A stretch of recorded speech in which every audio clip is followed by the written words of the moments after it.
Seja bem-vindo à Primeira Igreja Batista do Pará. Seu vídeo já vai começar. Mas antes, não esqueça de se inscrever, dar o like e ativar as notificações. Alô. Boa noite, queridos. A graça e a paz de Cristo Jesus. Amém? Os irmãos se livraram por mim por um breve tempo e aqui estou eu de volta, né? Abram a palavra do Senhor, por favor, na carta de Paulo aos Gálatas, capítulo 6, vamos considerar a conclusão, o encerramento da carta, os versos 15 a 18. Gálatas, capítulo 6, versos 15 a 18. Você já ouviu falar em DSM? Esta sigla, DSM, em inglês, se refere ao Manual Diagnóstico e Estatístico de Transtornos Mentais. Estes livros são utilizados por psicólogos como uma enciclopédia para diagnosticar os problemas que as pessoas podem ter. Funciona mais ou menos assim, eu sou leigo, não sou psicólogo, estou falando de forma leiga. Funciona mais ou menos assim. Tem uma lista exaustiva de doenças que são ligadas a uma série de sintomas. E a soma de uma quantidade X de sintomas, com manifestação por um período Y de tempo, define a doença. Se o fulano se comportar assim, assim, assim, durante tanto tempo, ele tem essa doença. Grosseiramente, é isso aí. Em um desses documentos, o DSM-4, existe uma doença, entre aspas, chamada transtorno de personalidade narcisista, cujos sintomas são os seguintes: sentimento grandioso da própria importância, preocupação com fantasias de sucesso, poder, inteligência, beleza, crença em ser especial de condição elevada, expectativa de admiração pelos outros, ausência de empatia, inveja e arrogância, dentre outros sintomas. Um problema nesta análise é que desconsidera a real natureza do ser humano. Esses documentos enxergam esses sintomas como uma condição, como fazendo referência a uma doença. E veem os narcisistas, como diz o DSM, como vítimas, e não como pecadores soberbos e orgulhosos. Quando, no entanto, a verdade bíblica revela uma outra origem para esses males, o pecado, atestando que a prática de tal comportamento, que eu citei nos sintomas, não é característica de uma doença, mas sim um pecado que precisa ser combatido e vencido. Consequentemente, o erro no diagnóstico gera o erro no tratamento. J.C. Ryle diz o seguinte: perspectivas erradas, abre aspas, perspectivas erradas quanto à doença sempre trazem consigo perspectivas erradas quanto ao remédio. Perspectivas erradas quanto à corrupção da natureza humana sempre trazem consigo perspectivas erradas quanto ao antídoto de cura de tal corrupção. Este é precisamente o problema dos falsos mestres que Paulo enfrenta na carta aos Gálatas, às igrejas da Galácia. Os falsos mestres, aqui no caso, judaizantes.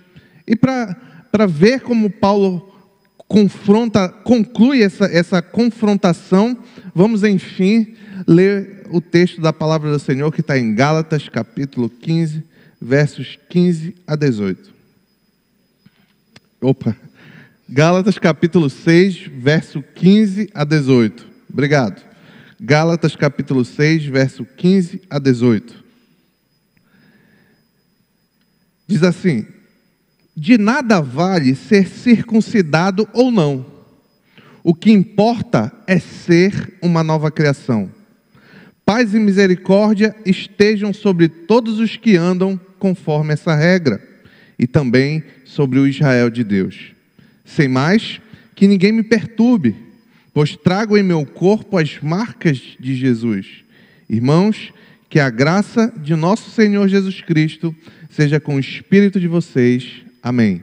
Oremos. Pai querido, obrigado pela tua palavra, Senhor. Revela, Senhor, o que tu queres comunicar para nós, para a tua igreja nesta noite por meio dela. Apesar de mim, é o que te pedimos em nome de Jesus. Amém.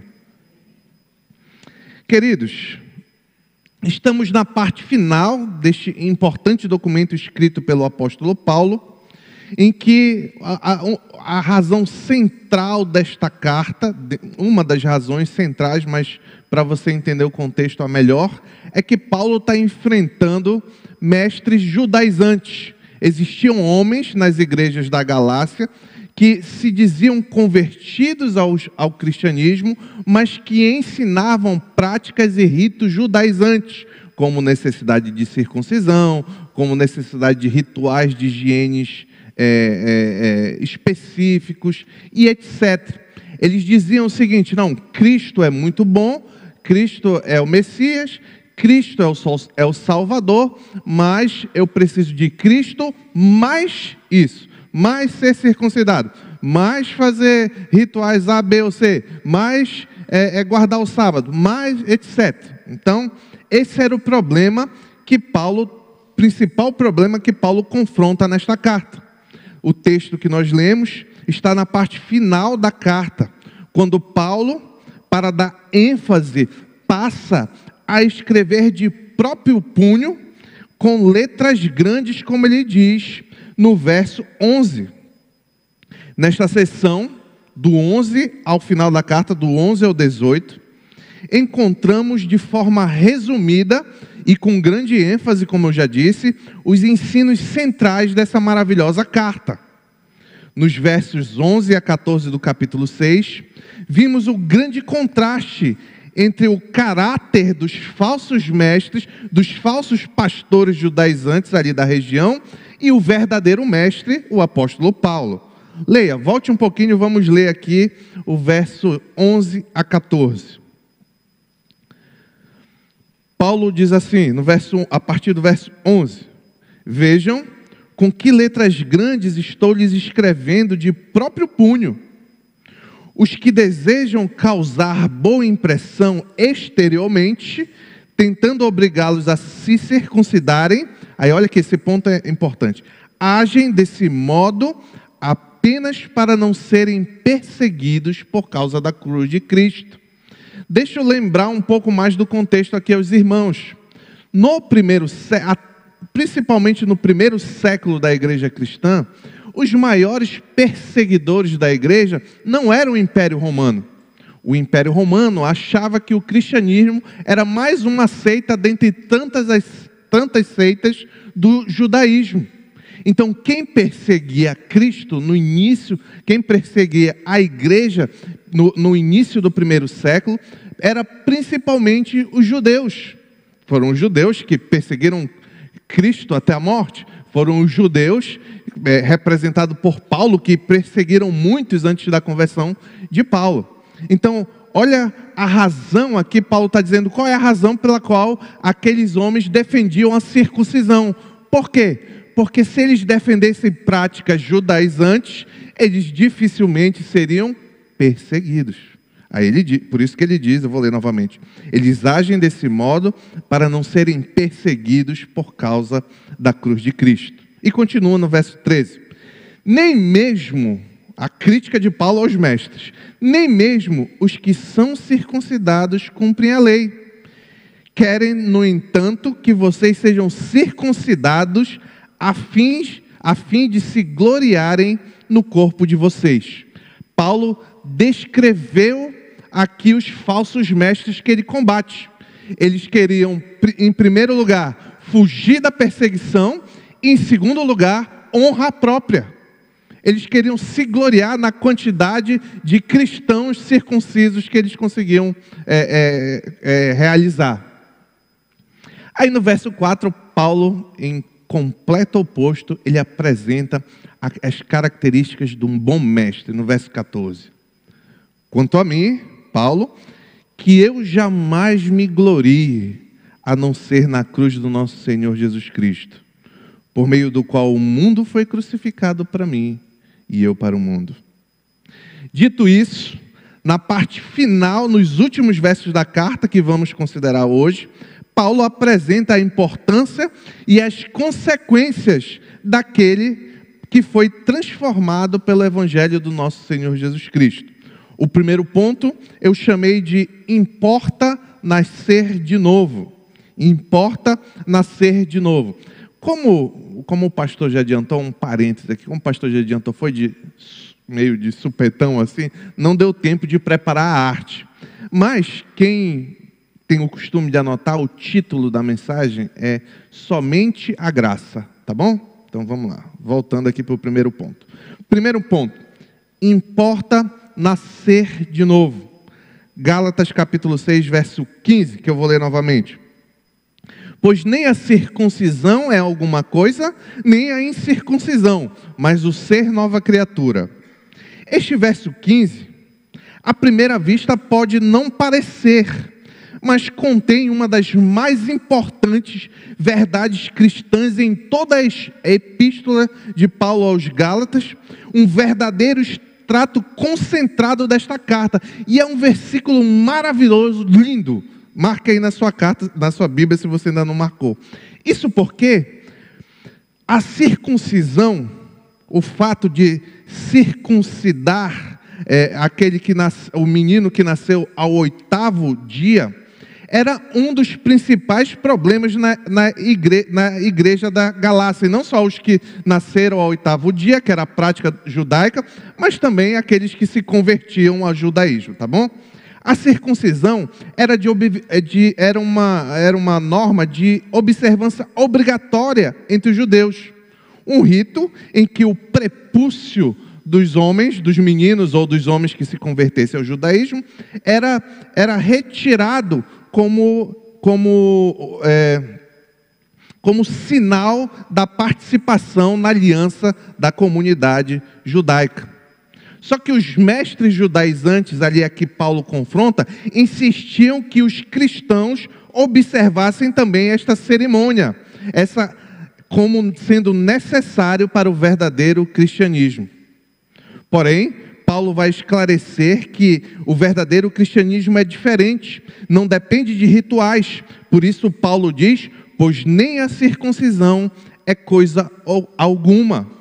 Em outras palavras, Paulo está dizendo que nem o rito, nem o judaísmo, nem o legalismo, nem qualquer tipo de ritual salva, quer seja judaico, católico, evangélico, nenhum tipo de ritual salva, pois nem a circuncisão é coisa alguma. O texto que nós estamos considerando diz, nem a incircuncisão. Quem se orgulhe, ele diz assim, pois nem a circuncisão é coisa alguma, nem a incircuncisão é coisa alguma. Isso aqui Paulo está confrontando o outro lado da moeda. Há quem se orgulhe de sua falta completa de ritos e não gostar de seguir regras. Há pessoas que defendem igrejas sem qualquer tipo de liturgia ou ritual, roteiro ou reverência. Paulo está dizendo que isto também não tem valor nenhum, nem a circuncisão, nem a incircuncisão. E aqui é a parte linda, meus irmãos. Eu sei que está meio truncado, mas aqui é a parte linda do verso. Porque note o raciocínio de Paulo. Paulo podia ter mencionado que a circuncisão não tinha valor nenhum. E não precisava mencionar que a incircuncisão também não tinha. Porque ele está defendendo o lado da incircuncisão. Ele está defendendo que não é preciso circuncisar.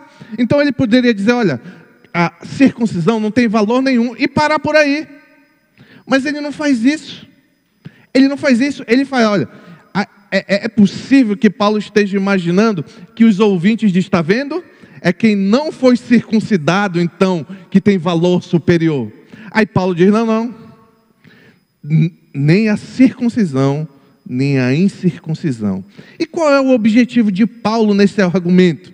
O objetivo de Paulo é não derrotar ou humilhar o que defende um lado ou outro, mas comunicar a verdade. O fato é que o ato de ser circuncidado ou não ser circuncidado não contribui para a salvação. Nenhuma dessas duas condições pode assegurar a qualquer um salvação diante de Deus, reconciliação, paz com Deus. Tá, então, eu não entendi, pastor, é para circuncidar ou não é para circuncidar? O que Paulo está dizendo é que nada disso importa. O que importa é o que ele diz na sequência do verso.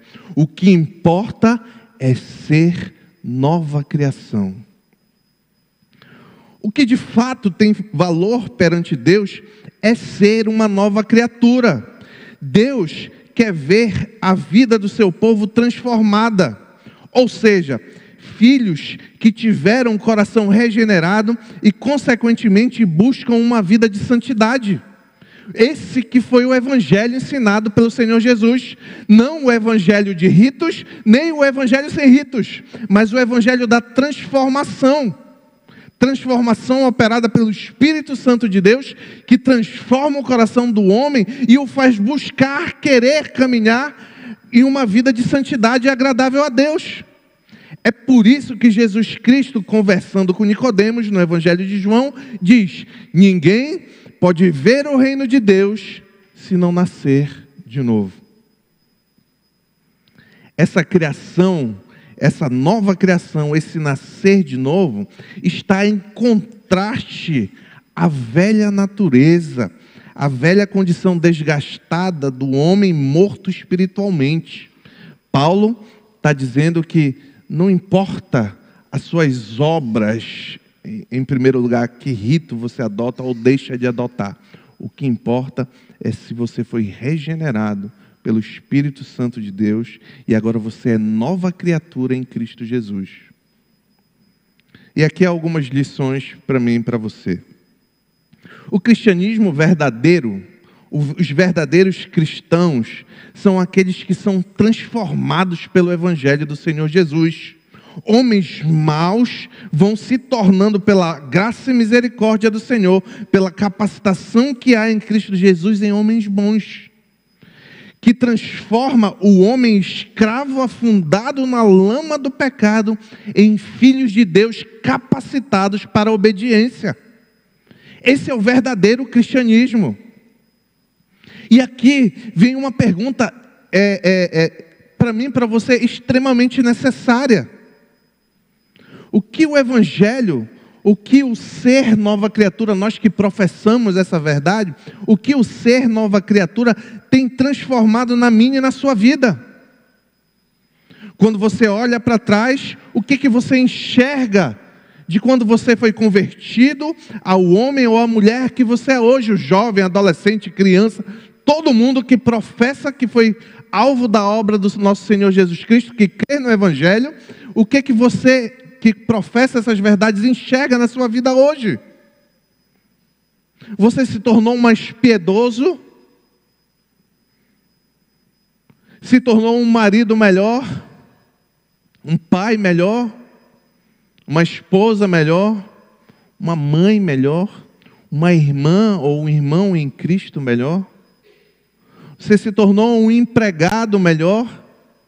Um empregador melhor? Não segundo o que você acha que é melhor, mas segundo o que a palavra de Deus comanda. Se você olhar para a sua vida, tudo aqui eu estou incluso, tá, meu irmão, minha irmã? Se você olhar para a sua vida 1 ano atrás, você enxerga frutos de santificação? Você é mais santo hoje do que você era 1 ano atrás? 5 anos atrás? 10 anos atrás? 20, 30 anos atrás? Ou você continua caminhando da mesma forma, escravizado pelo mesmo tipo de pecado, pelos mesmos comportamentos que você mesmo sabe que são contra a palavra de Deus? O verdadeiro evangelho é aquele que transforma, meus irmãos. Jesus, é muito comum dizer assim, Jesus te quer da forma como você está. Não, Jesus regenera por muita graça e misericórdia da forma que nós estamos o pior dos pecadores, como Paulo ensinava. No entanto, Ele regenera para uma vida transformada,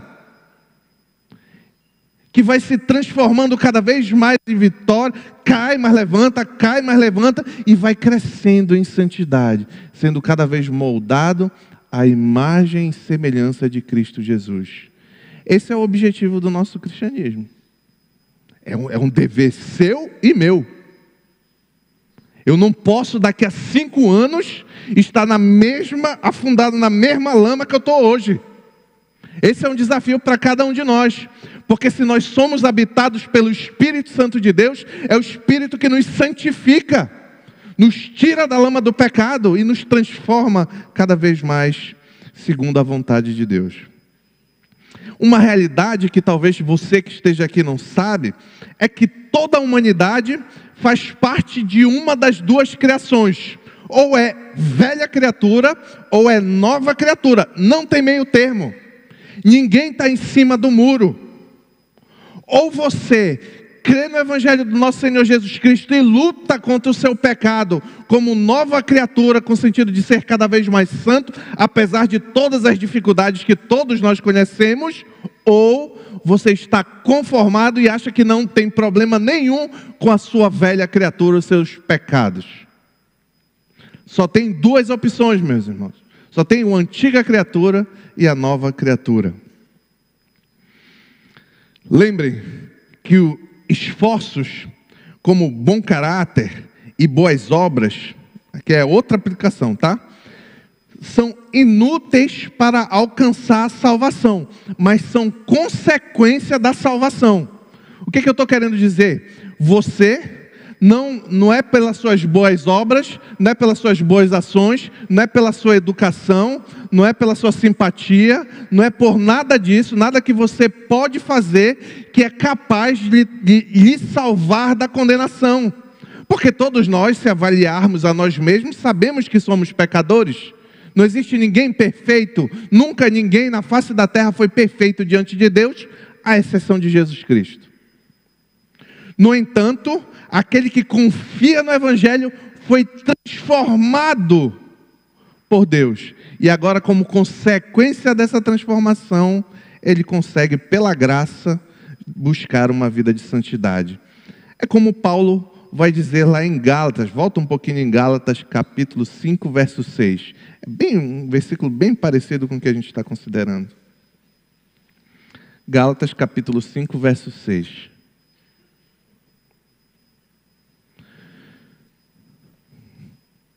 Porque em Cristo Jesus, nem circuncisão, nem incircuncisão tem efeito algum. Mas o que tem efeito? Mas sim a fé que atua pelo amor. Paulo está dizendo que a fé que transforma faz com que nós sejamos capazes de amar. É isso que Paulo está ensinando aqui. Segundo ponto. Paz e misericórdia sobre os renascidos. Gálatas capítulo 6, versos 16, Gálatas capítulo 6, verso 16. Paz e misericórdia estejam sobre todos os que andam conforme essa regra e também sobre o Israel de Deus. A regra a que Paulo se refere é a única a que os olhos de Deus têm valor real, ou seja, colocar a plena confiança no Cristo crucificado, o que, portanto, regula toda a sua vida por esse princípio. Somente sobre esses que confiam no Evangelho de Cristo é que Paulo anuncia paz e misericórdia. A paz é fruto da tranquilidade no coração que é comum a todos aqueles que confiam que foram justificados, ou seja, que foram tornados justos diante de Deus, não por meio das obras, mas por meio da fé. A reconciliação do crente com Deus, ela é operada por meio da fé na obra de Cristo. E que bom que é assim. Por isso que Paulo está dizendo que tem paz. Que bom que é assim. Porque se dependesse de mim, eu ia andar todo o tempo assustado, esperando a condenação do inferno. mas porque é por meio da obra de Cristo, por meio que nós recebemos pela graça, por meio da fé, é que nós podemos ter paz. É isso que Paulo está ensinando. Como ele diz em Romanos 5, 1, 2. Tendo sido, pois, justificados pela fé, temos paz com Deus. Essa paz a que Paulo se refere nesse texto é a paz que excede o entendimento, que temos mesmo diante das tribulações, porque encontramos no meio das piores circunstâncias o socorro daquele que é bem presente no momento da angústia, Deus. Não é circunstancial. Qualquer um enxergou, já teve a oportunidade de enxergar essa paz a que Paulo se refere, se já foi num velório de descrente, em contraste com o velório de crente. No velório de descrente é um desespero total, é uma gritaria, é um negócio. No velório de crente, quando você vê que a família é crente, o que faleceu era crente, a tristeza é esperada, choro é esperado, mas você sente a paz no ambiente. Isso aqui é apenas um exemplo. E Paulo também diz, e a misericórdia, além da paz e misericórdia de Deus. E essa misericórdia é o amor de Deus para com os pecadores, mesmo na sua desgraça, pecaminosidade e necessidade.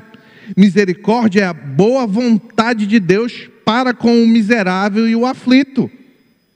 E por isso Paulo diz paz e misericórdia. E paz e misericórdia são inseparáveis entre si.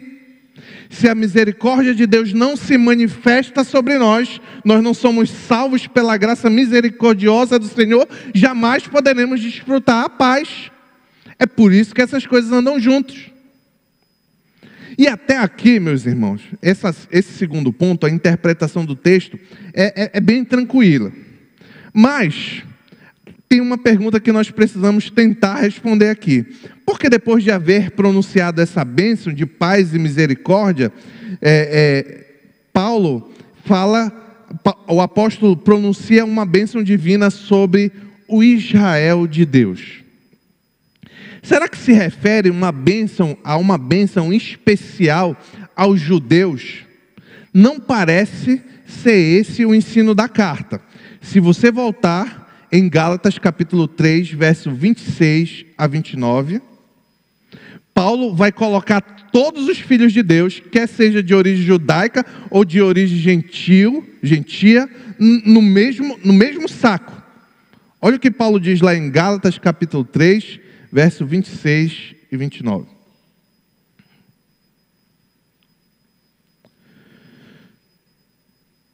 Todos vocês são filhos de Deus mediante a fé em Cristo Jesus.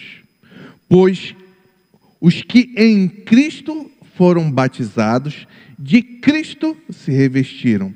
Por isso, eu acrescentei aqui, por isso não há judeu nem grego, escravo nem livre, homem nem mulher, pois todos são um em Cristo. E se vocês são de Cristo, olha como Paulo junta todo mundo. E se vocês são de Cristo, são descendência de Abraão e herdeiros segundo a promessa. Quem é descendente de Abraão, segundo Paulo aqui? Até hoje. É quem é crente, quem recebeu a graça e a misericórdia de ser transformado em Cristo Jesus. Não há outro meio pelo qual importa que sejamos salvos, senão Jesus Cristo, um homem. Então Paulo está dizendo, então não parece que a razão pela qual Paulo estende essa bênção ao Israel de Deus seja dizer que existe uma bênção separada de Cristo. Com isso, devemos interpretar Gálatas 6,16 em consonância com um contexto específico à luz do argumento da epístola, da carta de Paulo.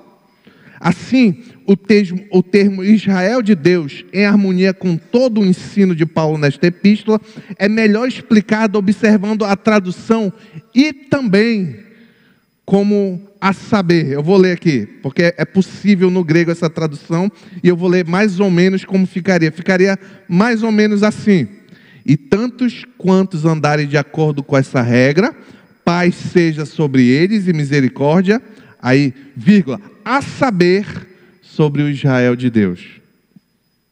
Logo, a bênção sobre todo o Israel de Deus é sobre o judeu ou gentil que se converteu por meio do evangelho da cruz de Cristo, pela fé no evangelho da cruz de Cristo Jesus. E aqui é umas lições para mim e para você. Meus irmãos, meus queridos, se a esperança é fruto de misericórdia de Deus, não se orgulhe das suas obras diante do Senhor. Ninguém tem nenhum direito diante do Senhor. Tudo que nós temos e recebemos é por graça e misericórdia. Paulo vai perguntar em 1 Coríntios, o texto me escapou agora, que veio aqui à mente agora. Ele vai dizer lá, o que é que você tem que não tem recebido do Senhor? Se tudo que nós temos, a roupa que vestimos, a cama que dormimos, o alimento que comemos, a capacidade que temos, tudo isso vem do Senhor, quem dirá salvação? Você não pode alegar diante de Deus, eu sirvo na igreja, eu sou fiel à minha esposa, eu venho aos cultos, eu sou membro da primeira igreja batista do Pará, eu sou dizimista, e por isso Deus me salva. Não, isso é uma compreensão errada. Deus salva por graça e misericórdia abundante. Este aqui foi um ensino muito valoroso no tempo da Reforma Protestante, meus irmãos. A Igreja Católica Romana, ali no período pré-reforma, bem antes da reforma, mas especialmente aquilo foi crescendo no período da reforma, pré-reforma, eles ensinavam que você podia pagar pela salvação. Você ia com dinheiro lá, separava, comprava, eu quero comprar a minha salvação. Ou eu quero comprar perdão de pecados. O camarada podia comprar por pecado que ele ainda ia cometer. Não, seu padre, é porque eu vou cometer adultério, mas eu quero ficar bem diante de Deus. Tá bom, é tanto. Aí o camarada pagava, o padre dava um bispo, sei lá o quê, dava um documento assinado pelo Papa e pronto. Tinha gente que comprava a salvação de quem já morreu. Por isso que inventaram o purgatório, porque a Bíblia diz que quem vai estar no inferno não vai para o céu, e quem está no céu não vai para o inferno. Então tinha que achar um lugar para o povo esperar, para poder pagar, para ele sair de lá. É claro que eu estou sendo bem grosseiro aqui na ilustração, mas o ponto é que isso era tão presente na igreja católica ali no tempo pré-reforma, que os reformadores se levantaram e disseram assim, não é assim, é pela graça a salvação. E nós podemos cair no mesmo erro quando nós achamos que pelo nosso comportamento é por causa disso que Deus tem favor por nós. Não, o nosso comportamento, quando bom, quando agradável a Deus, é uma consequência e não uma causa da salvação. A solução para o problema humano, a solução para os nossos pecados, então, é Jesus Cristo. E Jesus Cristo, como ele promete no final do Evangelho de Mateus, ele está com seu povo em todas as circunstâncias. Eis que estou com vocês todos os dias. Terceiro ponto, a graça para renascer. Versos 17 e 18.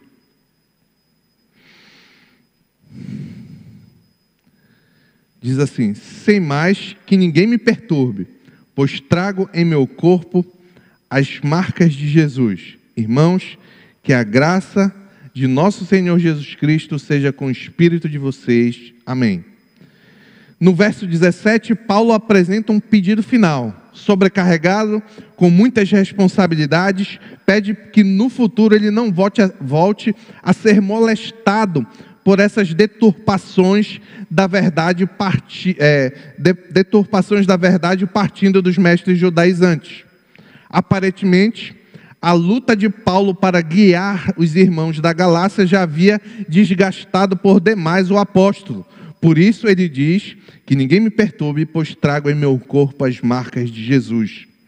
Essa palavra traduzida como marcas se refere a cicatrizes. Logo é evidente que Paulo estava se referindo a cicatrizes que ficaram em seu corpo em consequência das inúmeras perseguições que sofrera em seu ministério. Você pode ler depois lá em 2 Coríntios capítulo 11, versículo 23 a 28, onde Paulo narra essas perseguições. Ele foi açoitado, sofreu naufrágio, foi golpeado com vara, apedrejado, etc. Suportou todo tipo de sofrimento. Você pode ler depois, 2 Coríntios capítulo 11, verso 23 a 28. Parafraseando, o que Paulo está dizendo é: eu também tenho as marcas, as cicatrizes, as marcas de sofrimento que me unem ao meu Salvador, o Senhor Jesus Cristo. Lembrem disso, irmãos, nas igrejas da Galácia. E por fim, no versículo 18, contém a bênção final do apóstolo: que a graça de nosso Senhor Jesus Cristo seja com o espírito de vocês. Amém. Essa é a graça que faz expiação pelos pecados daquele que crê em Cristo.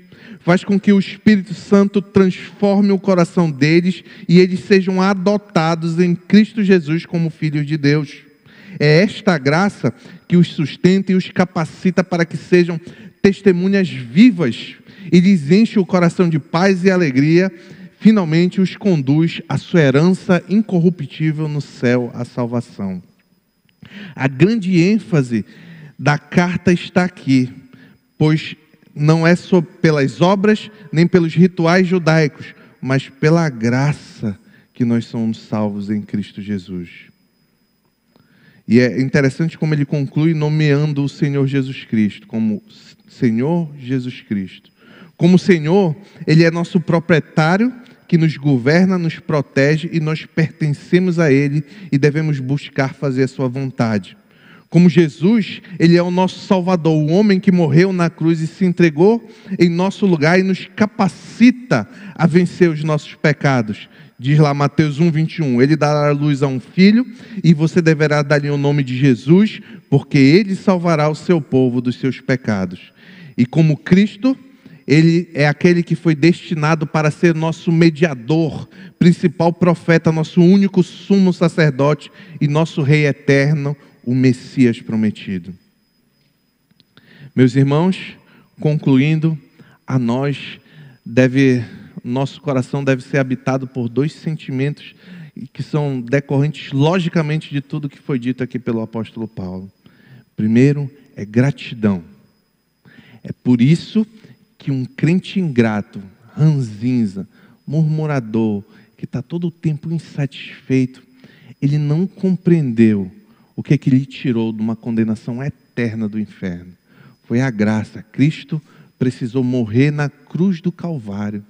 Um santo, sem nenhum pecado, precisou se entregar na cruz do Calvário.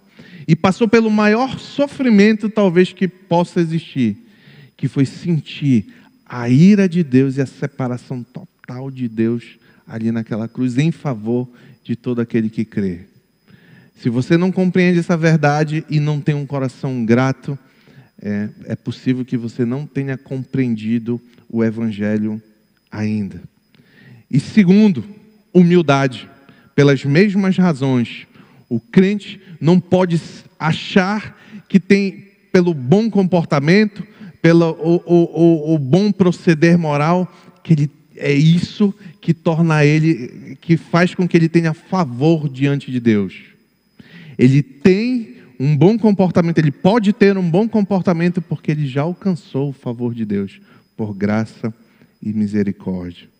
O mundo oferece muitas curas para os nossos problemas, mas o único capaz de vencer o mais grave de todos os problemas, o pecado, é o Evangelho, a boa notícia, a esperança que há em Cristo Jesus. Amém.